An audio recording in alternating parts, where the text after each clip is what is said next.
Hello R, I'm Shinae. I'm going to talk about elastic scaling of stateful network function today. This is a joint work with KAIST and UC Berkeley. So, elastic scaling is one of the things that network function virtualization promises. This covered the elastic scaling, network function virtualization briefly, so I didn't cover it here. So this is a common architecture for NFV. A network function runs as a cluster of multiple network function instances. SDN controller programs the network to load balance packets into multiple instances, typically on a flow basis. Here we need elastic scaling, that the ability of the network controller to adjust the number of network function instances respond to the current workload. From the previous works, we learned elastic scaling is challenging. I'll show you that it comes with a significant cost of correctness and performance. So the elastic scaling of the network function should meet these two requirements. Firstly, it should guarantee the correct network function operations. Multiple instances must work like a single instance. Secondly, it needs to preserve the high performance of original network functions. NS mostly require high packet processing throughput and low per packet latency. Also, whenever scaling event happens, it should not compromise these two requirements. The challenge comes from that what makes it so hard to maintain correctness and high performance is that network functions are stateful. So let me first explain the characteristic of the network function state.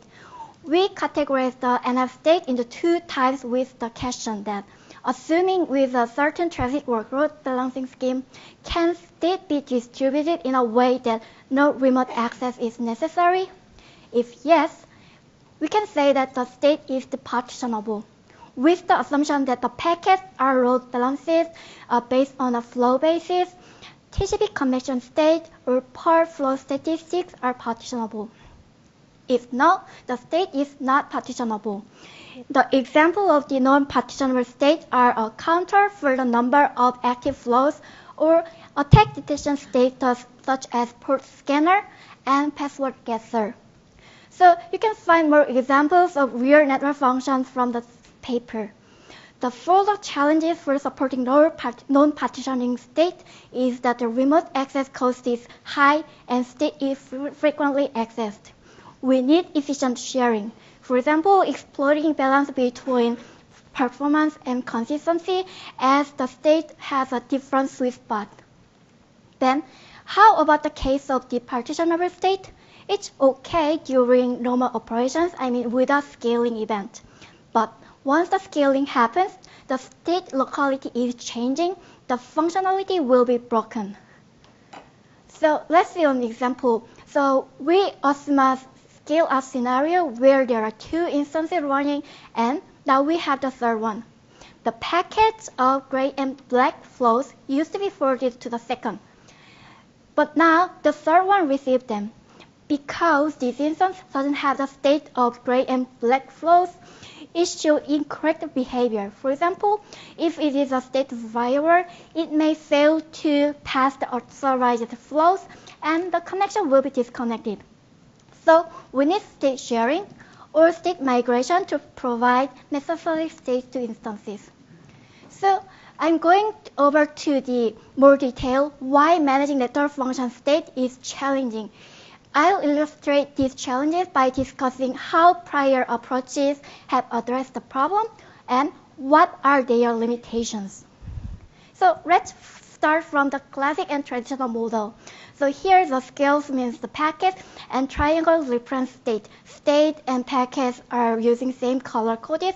So black triangle contains some state that on black packet need to be accessed or updated. So each network function stores their state in local memory, and they cannot access the state in the other instances. So this model doesn't support non-partitionable state, and elastic scaling will break. So in the second model, network functions store their state in remote shared memory rather than their local memory. So it affords the state management to remote stores, such as the state correctness and consistency should be guaranteed from the storage. So now here, all state accesses become remote. Even a single packet processing requires several round trips to the remote store. So we compare the performance of the network functions of remote-only model with local-only model. So here we followed and implemented the algorithm from stateless MF published last year. While the source code is not available, they include detailed algorithm and samples of the code for application. So as you can see from the graph, remote-only model shows only 2 to 5 times lower throughput, and it also inflates latency. So we can conclude that remote-only model sacrifices the performance. Then the second model is we call local plus remote. It is basically similar with local-only model. Here, instances are able to access state only in their local memory. To support state sharing or state migration, here NF control works for synchronizing state of instances by exporting, importing, or merging state appropriately. However, in this model, network function controller must carefully manage instances and SDN controller to accurately matching input packets and their associated state. So to prevent state corruption, the state needs to be proactively ready at the instances before it is accessed. So for this, NF controllers stop all the network function processing before synchronization. So in another problem, to prevent packet loss or incorrect packet forwarding during processing pausing, NF controller buffers packet, then forward to switch it later. This adds somehow complexity to the overall system, but more worse, the system-wide pause impact the performance a lot. To evaluate them, we run state migration experiment of the network monitoring application using OpenNF. OpenNF is one of the state-of-the-art framework adopting local plus remote model to support elastic scaling. We configure the best optimization level they provide. With 10 kilopakets per second input workload, we migrate 15 flow contexts from one instance to the another. So on the figure, state migration causing long system pause, it causes throughput is going down and median latencies increase up to 380 milliseconds. If we give more input workload, like 1 million packets per second, migrate more number of flow state variable, the performance meltdown becomes worse and worse. So here is a short summary of our state management model. So when we store state in local memory, we cannot achieve scaling.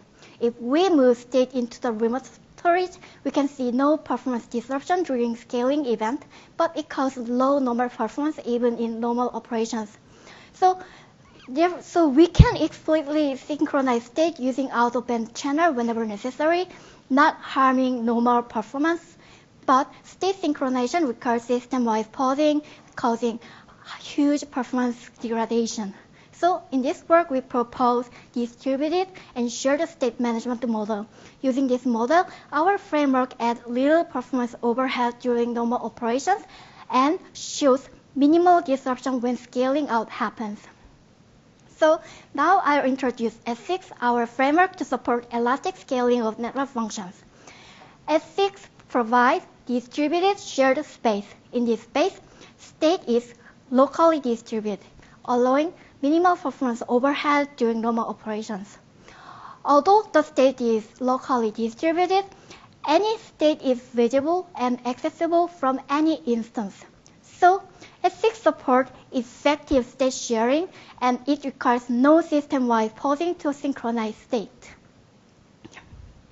So before going into the design detail, I'll show how well S6 performs during scaling compared with the previous state management model. So this is the graph from the local plus remote approach having system-wide pausing. So now we did a scaling out experiment on our framework for same application. We scale out instances from 2 to 3 instances, and they are on the higher packet workload, and they migrate more number of flow contexts.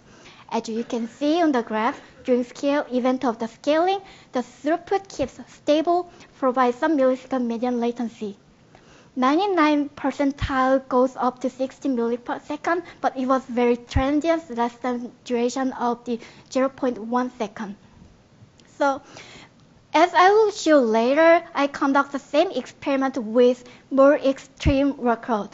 Even when we increase the workload like 1,000 times than the local plus remote experiment, like several million packets per second, S6 shows 1,000 times lower median latency. It keeps under sub-millisecond. So then what makes the S6 support such elastic and graceful scaling out support? So now I'll go into design details. In this presentation, I will mostly focus on how we abstract network function state and how we can support a state of elastic scaling such as gracefully. So for network function state abstraction, we choose object. So object encapsulated a set of data and its associated operation. Data can be accessed only via predefined interfaces. So that this nature allows easy state management in distribution system. It can protect state integrity by design if the object is expected to be accessed from multiple instances. And as a developer needs to design the object to be commutative, any order of method call should produce an acceptable result. So then optimization per object is also available, finding different sweet spot per object requirement. Let's see some examples of network function abstractions. Here is the abstraction strategy for network function state object. From our survey on 8 popular network functions, we found that most network function state objects fall into this category. First, we can see if the state is partitionable or not. If it is partitionable, we can get the benefit of the local access by state affinity.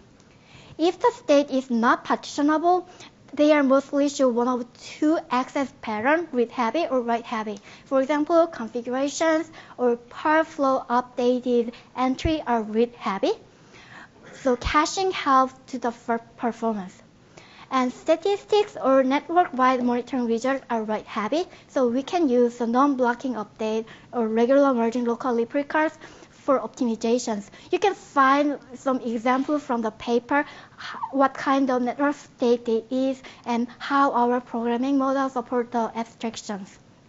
So let's see a code example of the optimizing network function state object. A counter, it is just like a normal C++ class.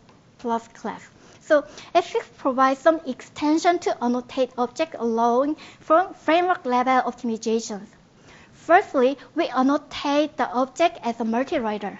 So the function access will be function shipping rather than object migration. In case of the partitionable state, you might want to use a single writer, so the object migration accelerates the local affinity. So then we can also annotate methods if you want. So we can annotate if we do not annotate, it will just like a blocking call. But if we want to non-blocking update, we can make it as untethered function. If we want to get result from cache, we can annotate it as a stale. So I also keep the remaining programming model, but you can find it from the paper. Now I'll present how S6 supports elastic scaling with minimal performance impact. So let me first briefly overview the S6 shared object space architecture. So it consists of two parts. One is the object space, which the layer the actual object located, and object can be moved freely across the instance as necessary. The key space guarantees object accessibility from any instance. Keys are distributed into instances by certain hash function. When an instance wants to access an object, it asks to the key owner where the object is located. If there is so much object, then it will create a new object. In this case, the object is created in instance 1 to achieve the locality. Once the object location is specified, the instance can directly access to the object. In this case, object access becomes local because the object accesses from instance A and object is lying in instance A. When we add a new instance in this pool, the space should be reorganizing. Since a large number of flows will be remapped, hence the larger number of the partitionable objects changes their affinity. Also, we need a new hash function to distribute keys into the new number of instances. Rather than system pause to state synchronization, we gradually migrate object per access pattern changes. Let's see an example. This instance A will locate A because instance A will frequently access the object. However, later after scaling out, now instance C needs a partitionable object 1 to process newly load balanced packet. S6 notifies these changes, and then the key owner moves the object from instance A to instance C. Then, now the object 1 access from C becomes local again. I omit the process of the transferring key distribution for new hash function here, but likewise, the key ownership is gradually migrated as well. But if migration happens in a burst whenever scaling happens, then will be degrade the performance a lot. So how do we address the problem? So one can imagine that the worst case scenario that right after scaling, every new packet requires new flow context, causing huge network I/O and temporal network function process pausing. However, in reality, flow state doesn't need to be migrated at once. Packets in the same flow comes burst and there are long inter-arrival time between packet chunks in the same flow. As a result, the migration happens gradually and mitigate the burst network I/O. Also, S6 adopts a micro-threaded model. Even if unavoidable blocking remote call for state migration or state sharing, it stores the current execution context for the packet and keep processing next available packet. It makes network function processing keep busy. So in our paper, we have more detail about the state reorganization process, programming model, optimization technique to reduce the remote access cost. So please refer our paper if you are interested in. Now I will explain implementation. We implement S6 controller, which compiles the annotations on object and method into plain C++ code. Then we implement S6 runtime using C++. On X6, we port or implement 3 applications, Pres, IDS, and Snort. These applications include different types of the state with various update patterns and state frequencies. And we evaluate our scaling performance on Amazon EC2 instance, and here each instance are deployed as a Docker container. Our input workload was synthetic TCP traffic having empirical flow distribution inside and arrival time. Then, how S6 performed during normal phase, meaning without scaling event. So we previously saw that the remote-only model sacrificed huge performance because there every state S6 become remote. We did the exactly same experiment using S6. We use 2 instances and keys are evenly distributed into 2 instances. So half of the first state access are remote. Here, the yellow bar shows the performance of S6 using distributed shared model. As you can see, S6 preserves 80 to 95 percentile throughput from local-only model. Also, S6 keeps a similar median latency from local-only model. Then, how about the performance during scaling event? I already presented that S6 has a visible throughput fluctuation and only a few hundred of microsecond increase in latency when scaling out. Here, I show how S6 performs during scaling out with various environments. Here we conduct a scaling out experiment with various sizes of the object from 256 bytes to 16 kilobytes. All scenarios, S6 keeps the sub-millisecond median latency. Only the 16 kilobyte case issues tens of millisecond quartile latency because at this moment the control channel becomes the bottleneck. Although the latency peak duration even in this case is very transient within 0.1 second window. We also conduct another experiment by changing the number of objects and state to be migrated, and it shows the same result. The latency keeps sub-millisecond median latency. So we can conclude that the S6 shows the minimal performance overhead during scaling up. So here is the conclusion. We design and implement S6, a framework to build scalable network functions. It allows network state to be freely, efficiently shared, distributed, and migrated across instances. It also achieved the high performance with state abstraction and very efficient elastic scaling. It shows minimal performance impact during normal operation as well as scaling out event. So our source code is available from the GitHub, so you may want to use it and you can run some scenario exactly same I use for the drawing this graph. So thank you.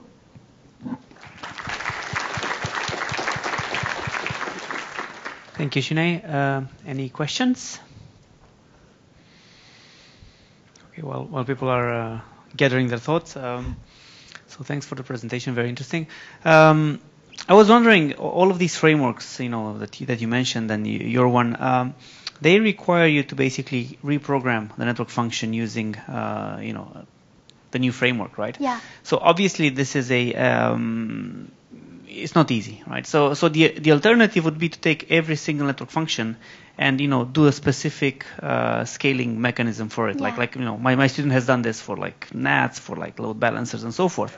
So have you an idea of how easy it is to just take this framework and adapt NFs to it compared to let's just say the manual changing of every NF that you need to do anyway?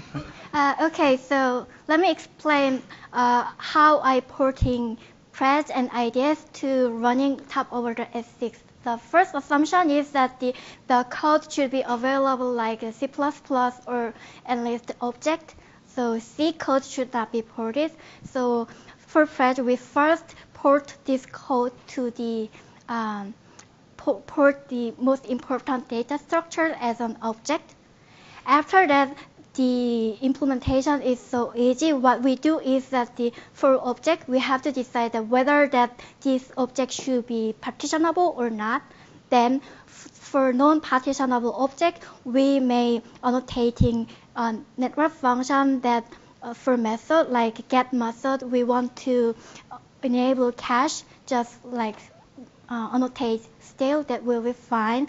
Or we want to unblocking update, in the case just to annotating untether, that's all. But you may want to make some changes to guarantee object keep the internal consistency, but those design decisions should be done within the object, so very simple in my experience of porting those applications.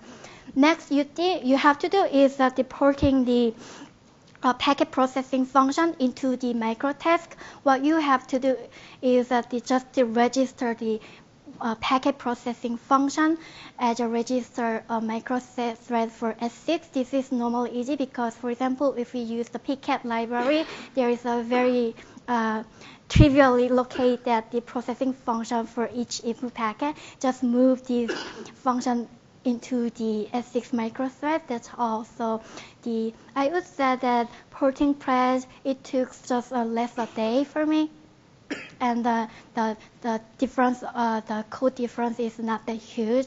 So it is simple. So what happens if the network function is not written in C or C++? Sorry? If the network function is not written in C++, what do you do? Well, you can adopt this. You can adopt this technology likewise. For example, in case of Java, they have a lot of framework like RMI framework. So maybe you can push some layer to locality. So it is will be very similar to porting this design and algorithm into the other language too. So maybe Java will be much easier than C++. So because I need to hooking G++ and some hacking code to get some interrupt some state access. So will the next speaker please come and set up? All right, so no more questions. Let's thank Shinae again.